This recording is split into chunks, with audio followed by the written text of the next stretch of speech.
அனைவருக்கும் வணக்கம். சனியன் வேலூரை நோக்கி வந்து கொண்டிருக்கிறது மக்களே. உசார் உசார் உசார்.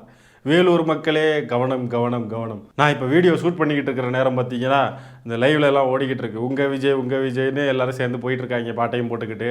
இன்னைக்கு விஜய் என்ன மாதிரியான வித்தியாசமான ஒரு கண்டென்ட் கொடுக்குறார், என்ன மாதிரி பேசுகிறாருன்றதை பார்ப்போம். எப்படியும் திமுக வேட்டிகளை தான் பாய போறார். என்ன பாயறார் ஏது பாயறாருன்னு இன்னைக்கு ஈவினிங் அடுத்த காணொலியில் பார்ப்பீங்க. இப்போ நம்ம என்ன பார்க்க போறோம்னு பார்த்தீங்கன்னா, வேலூருக்கு இப்போ விஜய் போறார் இல்லையா, அங்கே வந்து வரலாற்றிலேயே முதல் தடவையாக தாவேக்கான்ற கட்சி ஆரம்பிச்சதுக்கு அப்புறம் பார்த்தீங்கன்னா அவங்க நடத்துகிற ஒரு கூட்டத்துக்கு ப்ராப்பராக வந்து பந்தெல்லாம் அமைச்சு நடத்துகிறாங்க.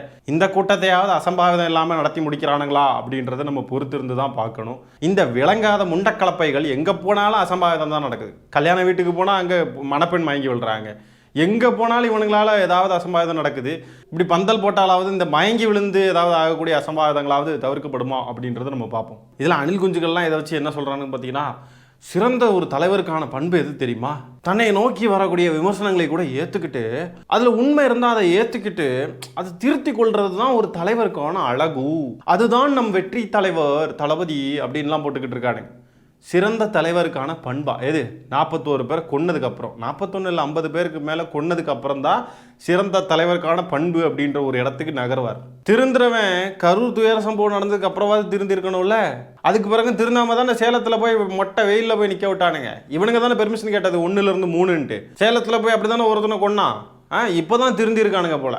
இதுக்கும் காசு செலவு பண்ணணும்.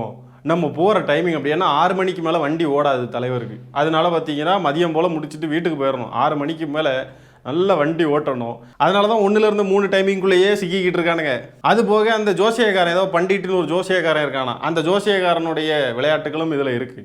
முதல் மாநாட்டிலேயே கக்கூஸ் தண்ணியை குடிக்க வச்சதுலேருந்து எத்தனை உயிரிழப்புகள், எவ்வளோ பிரச்சனைகள். இப்படி ஒரு கேனப்பயலை விட கேவலமாக செயல்பட்டுக்கிட்டு இருக்கக்கூடியவன் தலைவருக்கான பண்பு இருக்கான் அவனுக்கு. என்ன மண்ணாங்கட்டி பண்பு இருக்கு.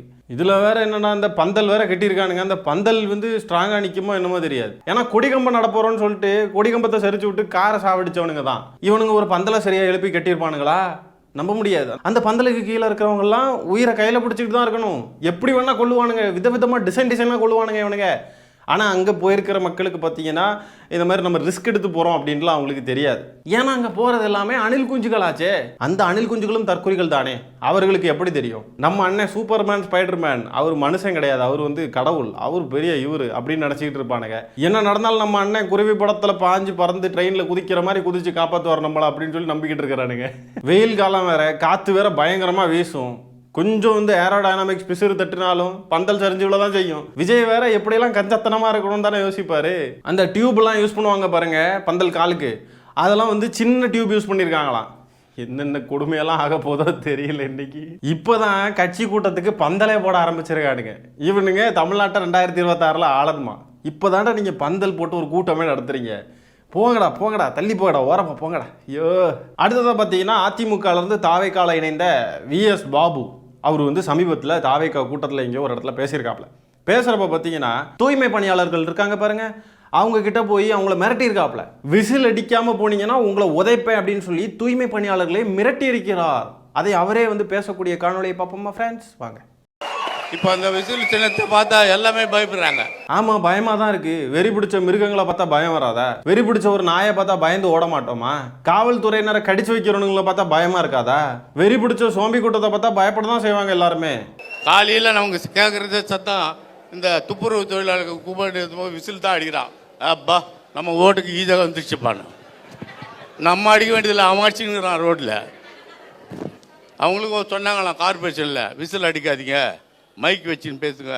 என்கிட்ட ஒருத்தர் துப்புரவு தொழிலாளி அந்த வேலைக்கு வச்சு அவன் சொல்லலாம், ஒதிப்பான் உன்னை விசில் அடிக்கலை அவன் வீட்டாண்ட ஒதிப்பான் உன்னு சொல்லிடுறான். அதனால் காலையிலேருந்து விசில் அடிச்சுட்டான். விசில் அடிக்காமல் போனால் இவர் உதைப்பாராம். எப்படி பேசுகிறானுங்க பாருங்க பப்ளிக்காவே. ஒரு அரசியல் கட்சி கூட்டத்தில் தூய்மை பணியாளர்கள் விசில் அடிக்காமல் போனால் உன்னை உதைப்பேன்னு சொல்லி சொன்னதை பெருமையாக வந்து சொல்கிறானுங்கன்னா எப்படிப்பட்ட கேடுகட்ட அயோக்கியர்கள்னு பாருங்க. அடுத்தவங்களை மிரட்டுறது, உருட்டுறது, சவால் விடுறது, வெட்டி வீராப்பா பேசுறது, கொலை மிரட்டல் விடுறது, கலவரத்தை தூண்டுற மாதிரி பேசுறது, இப்படிதான் இருக்கானுங்க இவனுங்க. சமீபத்தில் கூட ஆதவர்ஜுனா சொன்னேன், முதலமைச்சரே உங்க வீடு தேடி இளைஞர்கள் வருவாங்க, நேபாளில் இலங்கையில் நடந்த மாதிரிலாம் புரட்சி வெடிக்கும் அப்படின்லாம் பதிவு போட்டுட்டு ஓடி போய் மெண்டல்னு எழுதி கொடுத்தானே கோர்ட்டில். ஆட்சி இல்லாத போவே உன்னை அடிப்பேன் உதைப்பேன்னு சொல்றானுங்களே, ஆட்சியெல்லாம் கையில் இருந்தால் என்னெல்லாம் பண்ணுவானுங்க. அடுத்ததாக பார்த்தீங்கன்னா ஆதவர்ஜுனா நெட்டக்காலம் சமீபத்தில் எங்கேயோ பேசியிருக்காங்க. பேசுகிறப்ப பார்த்தீங்கன்னா மீண்டும் வடசென்னை மக்களை கொச்சைப்படுத்தும் விதமாக தான் அவன் பேசியிருக்கான். இப்போ தான் சமீபத்தில் அவன் பேசின ஆதவர்ஜுனா வடசென்னை மக்கள்கிட்ட திமுக ஆதரவு பயங்கரமாக இருக்கிறதுக்கு காரணம் வந்துட்டு வடசென்னையில் திமுக வந்துட்டு கஞ்சா சப்ளை பண்ணுதான், வடசென்னையில் வந்து வன்முறையை தூண்டுதான், இந்த ரெண்டையும் வச்சு தான் திமுக ஆதரவு அங்கே பயங்கரமாக இருக்குது அப்படின்னு சொல்லிட்டு என்னமோ வடசென்னை மக்கள்லாம் கஞ்சாவுக்கு அடிமையாகி இருக்காங்க, வன்முறையில் பயங்கரமாக ஈடுபடுறவங்கன்னு சொல்லிட்டு இழிவுபடுத்தினான். இப்போ மீண்டும் பார்த்தீங்கன்னா இழிவுபடுத்துற மாதிரியே பேசி வச்சிருக்கான். பாப்போமா பாருங்க. அண்ணா நீங்களாம் வந்து தொகுதின்னா எங்கன்னு நினைப்பீங்க அப்படின்னு அண்ணன் கேட்போம்.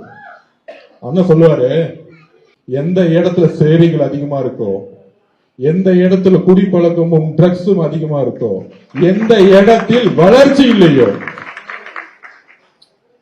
அந்த இடத்துல நான் உறுப்பினராகி அந்த இடத்தை ஒரு சிங்கப்பூர் மாதிரி மாத்தணும்னு சொல்லுவார். புடுங்குவான். சென்னைனாலே வட சென்னையில ரவுடிசம் யாரால உருவாக்கப்பட்டது? திமுகனால தன்னுடைய தேர்தல் வேலைகளுக்காக அந்த உருவாக்கினார்கள். வட சென்னையில எனக்கு தெரியும் அவர் மைண்ட் வட சென்னையில எங்கேயோ ஒரு இடத்துல இருக்கும். இந்த வறுமையை தூக்கிறதுக்கு ஒரே தலைவர் நம்ம மட்டும்தான். வடசென்னைனாலே ரவுடிசம் தான், வடசென்னை மக்களே இப்படிதான் இருப்பாங்கன்னு சொல்லிட்டு இந்த சங்கிகள் தான் இழிவுபடுத்திக்கிட்டு இருப்பானுங்க. சங்கிகளுடைய வாணியில தான் இவனுங்களும் இருக்கானுங்க பாருங்க. இப்படியெல்லாம் இழிவுபடுத்திக்கிட்டு எப்படி வெக்கமே இல்லாம அங்கேயே போய் ஓட்டு கேட்பானுங்க. அங்கேயே போய் நின்று சிங்கப்பூர் ஆக்குவாரா இவங்க தலைவர்? நீங்க சிங்கப்பூர் ஆக்கணும் அந்த ஊரை நினைக்கிறீங்கன்னா அந்த ஊரையும் அந்த மக்களையும் நீங்க இழிவுபடுத்தாம இருக்கணும். அங்க இருக்கிறவங்க எல்லாரும் கஞ்சாவுக்கு அடிமையானவங்கன்னு சொல்றது என்ன மாதிரியான ஒரு பேச்சு இது? இப்படி எல்லாம் பேசலாமா? பொதுவா வந்து எல்லாரையும் அடையாளப்படுத்தி பேசலாமா? பொறுக்கி பசங்க வட சென்னையில மட்டும்தான் இருக்காங்களா? தாவேக்கான்ற பொறுக்கி கட்சி என்ன தமிழ்நாடு ஃபுல்லா இருக்குது, வட சென்னையில இருக்கு, தென் சென்னையில இருக்கு, எல்லா ஊர்லயும் இருக்கு. பூரிக்கி பசங்க எங்கெங்க இருந்தாலும் அது பிரச்சனை தான். இப்போ நீங்க கேட்கலாம், இப்போ நீ மட்டும் தாவேக்கான்ற ஒட்டுமொத்த கட்சி நீ பொதுவா பேசுறிய தம்பின்னு கேட்டாலும் கேட்கலாம். ஆமா, பேசிதான் ஆக வேண்டியது இருக்கு. ஏன்னா எல்லாரும் அப்படித்தானே இருக்கானுங்க. நம்ம பார்த்த வரைக்குங்க மனசாட்சியோட எவனாவது இருக்கானா? மனசாட்சி இல்லாத மிருகங்களாகவும் ரவுடிகளாகவும் ஒரு மாதிரி மக்களுக்கு இடையூறாக இருக்கிறவனுங்களாகவும், இன்னொரு பக்கம் பார்த்தீங்கன்னா ஒரு குரூப் அமைதியாக இருக்கும், எந்த பிரச்சனையும் பண்ண மாட்டானுங்க. ஆனால் அவனுங்க எப்படிப்பட்டவனுங்களா இருக்கானுங்கன்னா இந்த மாதிரி வந்து தப்பு செய்கிறவனுங்க, அபியூஸ் பண்ணுறவனுங்க, மாஃப் பண்ணுறவனுங்க, இந்த மாதிரி கேவலமான செயல்களில் ஈடுபடுறவனுங்களை எல்லாம் ஆதரிக்கிறவனுங்களா இருக்கானுங்க. ஆக மொத்தம் இந்த கட்சியில தானே ஒட்டுமொத்த குற்றவாளிகளும் இருக்காங்கன்னு அடையாளப்படுத்த வேண்டியது இருக்கு. இப்போ பாஜகன்ற கட்சியில ஒருத்தர் இருக்கான், அவர் நான் ரொம்ப நல்லவருப்பா அப்படின்னு நம்ம சொல்லுவோமா? அதே மாதிரி தான் தாவேக்காவுமே. ஆனால் வடசென்னையில் இருக்க மக்கள் எல்லாரும் அப்படி இருக்காங்கன்னு சொல்லி பொதுவாக எல்லாரையும் அடையாளப்படுத்துறதை நம்ம ஏற்றுக்க முடியுமா? எவனாவது 1-2 பேர் இருப்பான் தான், அது எல்லா ஊர்லேயும் இருக்கானுங்க தான். அந்த 1-2 பேர் விஜயை ஆதரிக்கக்கூடிய விஜய் ரசிகர்களாக தான் இருப்பானுங்க. நீங்கள் வேணா நல்லா போய் விசாரிச்சு பார்த்தீங்கன்னா தெரியும், விஜய் ரசிகன் அப்படின்னு சொல்லுவான் அவனும். சத்யராஜோட மகள் திவ்யா வந்து தளபதி விஜய் அவர்களை பிரஸ் சந்திக்க மாட்டாங்கன்னு ஒரு குறை சொல்றாங்க. அவங்கள பத்தி என்ன கருத்து? அந்த ஆம்பளை கிட்ட வந்து நாங்க ஒன்றும் பதில் சொல்லணும்னு அவசியம் இல்லைங்க. இதான் உண்மை. அவங்க ஒரு ஆளே கிடையாது, அவங்க பதில் சொல்ல வேண்டிய வேலையும் கிடையாது. அந்த ஆம்பளை கிட்ட பதில் சொல்ல வேண்டிய வேலை எங்களுக்கு கிடையாது. நான் சத்யராஜ் பொண்ணு திவ்யா பத்தி கேட்கறது, அவங்கள பத்தி அந்த ஆம்பளை தானே சொல்றேன். ஒரு பெண்ணை இப்படி கொச்சையா பேசுறானுங்க, அவங்க வந்து ஒரு ஆண், அவங்களுக்கு நான் பதில் சொல்ல முடியாதுன்னு சொல்றானுங்க. இவனுங்க தானே குற்றவாளிகள். இப்படியெல்லாம் இருக்கிறவனுங்க தானே குற்றம் செய்யற பொட்டன்ஷியல் இருக்கிறவனுங்க. இவனுங்கெல்லாம் இருந்தாக்க பின்ன நாடு எப்படி உருப்படும்? இவனுங்களை மாதிரி பெண்களை இழிவுபடுத்தக்கூடிய ஒரு 4 பேர் ஒரு ஊர்ல இருக்காங்கன்னா அந்த ஊர்ல இருக்கிற எல்லா மக்களுமே இப்படிதான் இருப்பாங்கன்னு சொல்லிட முடியுமா? எப்படிப்பட்ட ஒரு குரூர மனநிலையில இருக்கானுங்க பாத்தீங்களா? ஒரு பெண் வந்து இவங்க தலைவரை எதிர்த்து பேசுறாங்க, கேள்வி கேட்கறாங்க, விமர்சனம் பண்றாங்கன்றதுக்காக அவங்களை எப்படியெல்லாம் கேவலமா கொச்சப்படுத்தி பேசுறானுங்க பாருங்க. நான் பஸ்ல போனேன், மகாபலிபுரம் டு கோவளம் வரைக்கும் போனேன் ஒரு சர்வே எடுக்கிறதுக்காக. இவன் பஸ்ல போனானா மக்களே? இதை நம்ம நம்பணுமா? சர்வே எடுக்க போனானா இவன்? நம்புற மாதிரியா இருக்கு. இது வந்து உண்மையா இருக்க வாய்ப்பு இல்லை. ஏன் தெரியுமா? அப்படி இவனுங்க பஸ்லலாம் போயிருந்தா அணில் குஞ்சுகள்லாம் இவனை விட்டுருக்க மாட்டானுங்க. வீடியோலாம் எடுத்து போட்டு எவ்வளோ சிம்பிளிசிட்டி பாருங்க. தன் கையாலேயே செருப்பை எடுத்து தன் காலில் போட்டு நடந்த தளபதி விஜய், எவ்வளோ சிம்பிளிசிட்டி பாருங்க அப்படின்லாம் உருட்டுறவனுங்க. இந்த மாதிரி அவங்க கட்சியோடைய ஒரு தலைமை பொறுப்பில் இருக்கக்கூடிய ஒரு நபர் பஸ்ல எல்லாம் போனால் விடுவானுங்கன்னு நினைக்கிறீங்க? பஸ்ல போறாரு பாருங்க, எவ்வளோ எளிமை பாருங்க. தாவேக்கான்றது மக்களுக்கான கட்சி, சாமானியர்களுக்கான கட்சி, எங்க கட்சி இப்படிதான் இருக்கும், இப்படியெல்லாம் உருண்டுட்டு கடந்திருப்பானுங்க இல்லையா? அப்படி ஒன்றும் நடக்கலை. ஏன்னா இவன் சொல்றது பொய். சைமன் செபாஸ்டியனுக்கு ஆமக்கரினா இவனுங்க இந்த மாதிரிலாம் புதுசு புதுசாக உருட்டுறானுங்க. பஸ்ல போனேன் மயிரப்படுங்கன்னு. நானும் என் ஆஃபீஸில் வேலை பார்க்குறே ஒரு தோழரும் போனோம். கேப்லாம் போட்டுட்டு போகும்போது நம்மளுடைய சின்னம் இருக்கு பாருங்க, எந்த அளவுக்கு ரீச் ஆயிருக்கு தெரியுமா? கோவளத்திலிருந்து கரெக்டா 7-8 ஸ்டாப், சாரி மகாபலிபுரத்துல இருந்து கோவளம் வரைக்கும் நான் போயிட்டு இருக்கேன். ஒவ்வொரு தாட்டி கண்டக்டர் விசில் அடிச்சுக்கிட்டே இருக்கார், ரே ரே போலாம் இறங்கி நிப்பாட்டு. நான் அப்பதான் நினைச்சேன், எத்தனை 1000 பஸ் ஓடிட்டு இருக்கு, ஒவ்வொரு ஸ்டாப்லயும் விசில் அடிச்சுட்டே இருக்காரு கண்டக்டர்.